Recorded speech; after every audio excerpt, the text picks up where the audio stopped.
ഈ നാട്ടിൽ എന്തൊക്കെയാ നടക്കുന്നതെന്നൊന്ന് പോലീസ് സ്റ്റേഷനിൽ ഒന്ന് കാണുങ്ങൾ.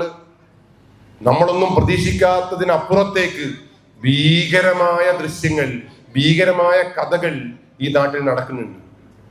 ഞാൻ ഒന്ന് രണ്ട് കാര്യങ്ങൾ നിങ്ങളോട് സൂചിപ്പിക്കാം. അത് നിങ്ങളെ വീട്ടിലേക്ക് വരരുത്, നിങ്ങൾ പ്രാർത്ഥിച്ചോളി. കേരളം വിദ്യാഭ്യാസത്തിലും ആരോഗ്യത്തിലും ശിശുമരണ നിരക്കിലും മൊബൈൽ ഫോൺ ഉപയോഗിക്കുന്നതിലൊക്കെ ഡിജിറ്റൽ സാക്ഷരതയിലൊക്കെ 1ാം സ്ഥാനത്ത് നിൽക്കുന്ന സംസ്ഥാനമാണ് കേരളം. കേരളം എല്ലാ തലത്തിലും തിളങ്ങി നിൽക്കുന്നു. ലോകം മുഴുവൻ നോക്കി നിൽക്കുന്ന ഒരു സംസ്ഥാനം ഏതാണെന്ന് ചോദിച്ചാൽ നമുക്ക് നെഞ്ചത്ത് കൈവച്ച് പറയാൻ പറ്റും, അത് കേരളമാണ്. എന്റെ മുമ്പിലിരിക്കുന്ന മനുഷ്യജന്മങ്ങൾ പാവപ്പെട്ടവനാണോ പണക്കാരനാണോ എന്ന് ചോദിച്ചാൽ ആരെയും വകതിരിവില്ലാതെ ഏറ്റവും അഭിമാനത്തോടു കൂടി കസേലമേൽ ഇരിക്കുന്ന മനുഷ്യജന്മങ്ങൾ കാണാൻ കഴിയുന്ന ഏക സംസ്ഥാനം കേരളമാണ്. ബാക്കി എവിടെ പോയാലും പാവപ്പെട്ടവനും പണക്കാരനും തമ്മിൽ അന്തരമുണ്ട്. ശരിയാണോ തെറ്റാണോ? വരുമാനത്തിൽ ഏറ്റവും മികച്ച സംസ്ഥാനം കേരളമാണ്. അങ്ങനെ എല്ലാ തരത്തിലും കേരളം തിളങ്ങി നിൽക്കുന്നു എന്ന അഹങ്കാരത്തിലാണ് നിങ്ങളും ഞാനും ഇവിടെ ജീവിക്കുന്നത്. പക്ഷേ ഈ കാലഘട്ടത്തിൽ, ഈ അടുത്ത ജനുവരി 1 മുതൽ ഈ ഫെബ്രുവരി 24 വരെയുള്ള ഇന്നത്തെ ഈ 54 ദിവസത്തിനുള്ളിൽ കേരളത്തിൽ 24 വയസ്സിന് താഴെയുള്ള മനുഷ്യജന്മങ്ങൾ കൊന്നൊടുക്കിയ അച്ഛന്റെയും അമ്മയുടെയും എണ്ണം 9 ആണ്. മറന്നു പോകരുത്. അച്ഛനെയും അമ്മയും കൊലവിളിക്കുന്ന മനുഷ്യജന്മങ്ങളുടെ കൂട്ടമായി കേരള ജനത മാറി, കേരളത്തിലെ കുട്ടികൾ മാറിയിരിക്കുന്നു. ഇന്നലെ 9ാം ക്ലാസ്സിലെ കുട്ടി സ്കൂളിൽ നിന്ന് അടികൂടിയതിനു ശേഷം ആ കുട്ടിയുടെ പുറകെ ഓടി അവൻ കയറിയ ബസ്സിലേക്ക് ഈ അടി കൊടുക്കാൻ വേണ്ടി കയറിയ കുട്ടിയുടെ അരയിൽ ഉണ്ടായിരുന്നത് മഴുവായിരുന്നു. അരയിൽ നിന്ന് മഴുവെടുത്തുകൊണ്ട് 9ാം ക്ലാസ്സിലെ കുട്ടിയെ ആഞ്ഞു വീശി കൊല്ലാൻ ശ്രമിച്ചവന്റെ പേര് 9ാം ക്ലാസ്സിൽ ആൺകുട്ടി എന്നായിരുന്നു.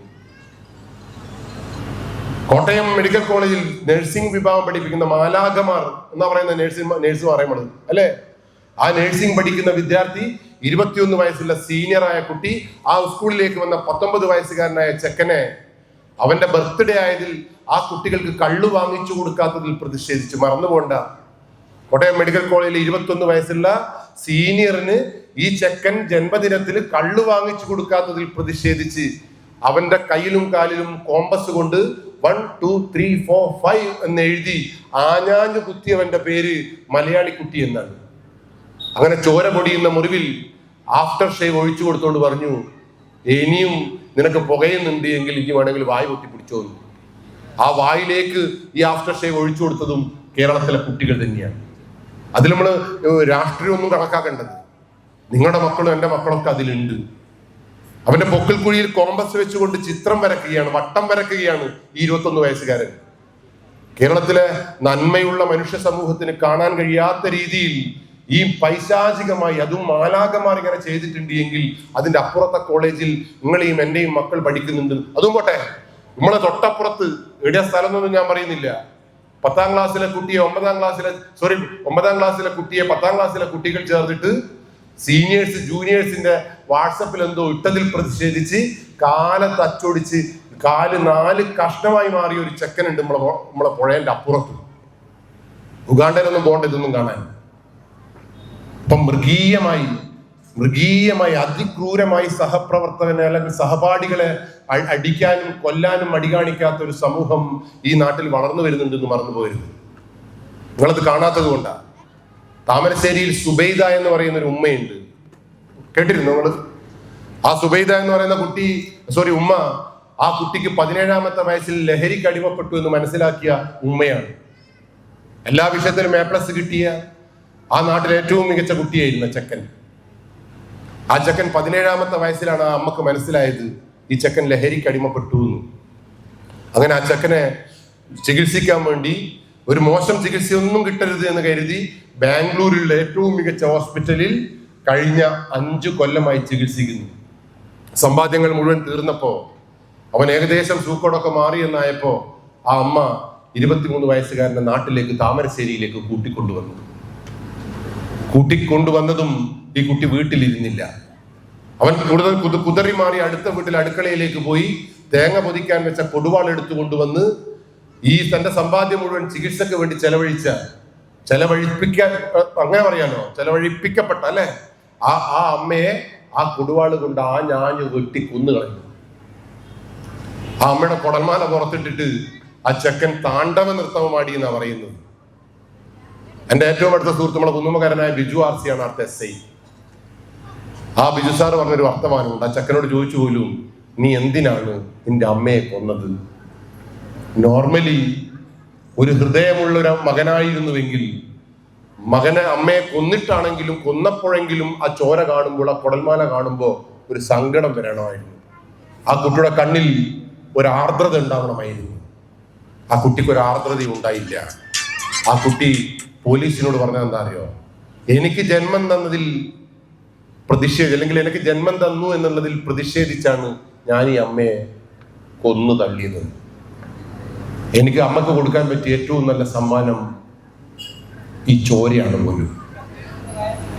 അതുകൊണ്ട് എനിക്ക് എൻ്റെ മുമ്പിലിരിക്കുന്ന രക്ഷാകർത്താക്കളോട് പറയാനുള്ളത്, നിങ്ങൾ മക്കളുടെ കത്തിയുടെ വെട്ടേറ്റ് കുടൽമാല പുറത്തു വരുന്ന അമ്മയായി മാറരുത്.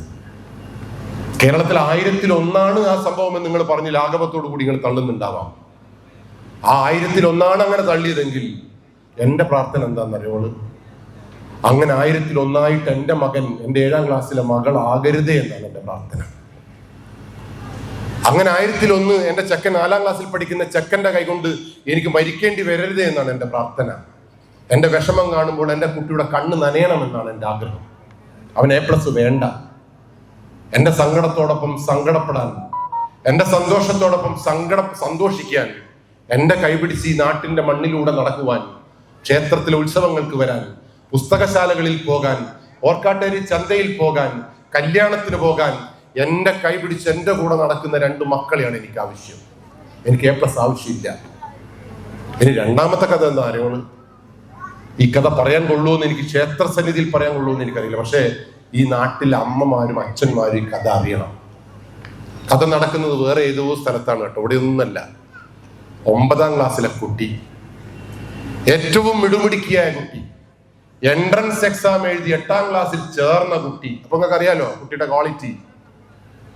ആ കുട്ടി ഒരു ദിവസം സ്കൂളിൽ വീട്ടിൽ നിന്ന് ഇറങ്ങി അങ്ങ് പോയി. വീട്ടിലെ അമ്മ ആ കുട്ടിയുടെ ബെഡ്റൂം ഒരിക്കലും ചൂല് കൊണ്ട് ആ കുട്ടിയെ വൃത്തിയാക്കാൻ സമ്മതിച്ചില്ല. കാരണം കുട്ടി പഠിക്കേണ്ടവളായിരുന്നു. ആ കുട്ടി ഒരു പ്രാവശ്യം പോലും വീട്ടിലെ പാത്രം കഴുകിയില്ല. അങ്ങനെ അമ്മ എപ്പോഴും അഭിമാനത്തോടു കൂടി പറയുന്ന ഒരു വർത്തമാനമുണ്ട്, ചൂലോള് കൈയോട് തൊട്ടിട്ടില്ല, ഒരു പണിയും ഞാൻ ഓളെ കൊണ്ട് എടുപ്പിക്കില്ല, ഓളെ ഞാൻ കരയിപ്പിക്കില്ല, ഓള് എൻ്റെ പ്രതീക്ഷയാണെന്ന് പറഞ്ഞ് പോയിട്ട് 9ാം ക്ലാസ്സിലെ കുട്ടി രാവിലെ എഴുന്നേറ്റ് സ്കൂളിലേക്ക് പോയപ്പോ അമ്മ ചൂലുമെടുത്ത് അവളുടെ ബെഡ്റൂം ക്ലീൻ ആക്കാൻ വന്നു. അങ്ങനെ ക്ലീൻ ആക്കുമ്പോ അന്ന് ദൈവാധീനം കൊണ്ട്, ദൈവാധീനം എന്നാ ഞാൻ പറയുന്ന വാക്ക്, ആ അമ്മയ്ക്ക് അടുത്ത് ഈ കട്ടിലിന്റെ അടിയിലെ വണ്ണാമ്പിലൊന്ന് മുട്ടാൻ തോന്നി. അങ്ങനെ ആ ചൂല് കൊണ്ട് ആ ആ ബെഡ്റൂമിന്റെ അടിയിലൊന്ന് തട്ടിയപ്പോ ഈ ചൂലിന്റെ അറ്റം ഏതോ ചെക്കന്റെ മൂക്കിന്റെ ഉള്ളിലേക്ക് കയറി. ചെക്കൻ തുമ്മിക്കൊണ്ട് അമ്മേന്റെ മുമ്പിലേക്ക് ഇങ്ങനെ പ്രത്യക്ഷപ്പെട്ടു.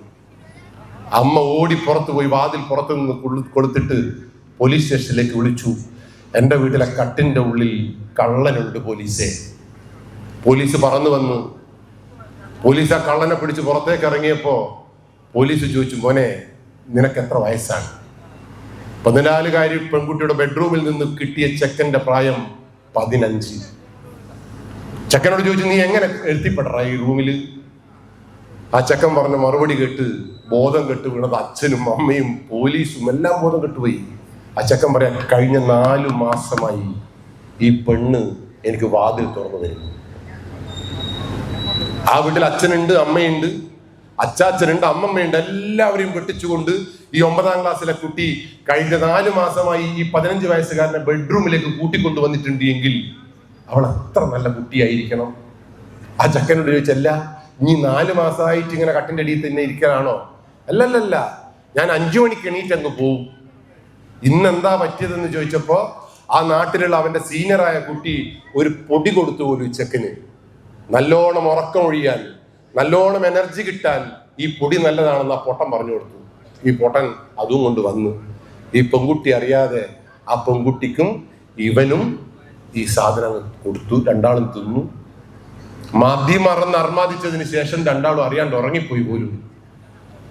രാവിലെ ഈ ഹാങ് ഓവറിൽ ഈ പൊടിയുടെ പേര് പിന്നീട് നമുക്ക് മനസ്സിലായത്, ഈ രാസലഹരിയുടെ പേര് റേപ്പ് ഡ്രഗ്. അതായത് എത്ര ബലാത്സംഗം ചെയ്താലും നമ്മൾ അറിയാത്ത പൊടി. അങ്ങനെ ഒരു പൊടിയുണ്ട് ഇവിടെ. അമ്മമാർ മനസ്സിലായിക്കോളിയത്.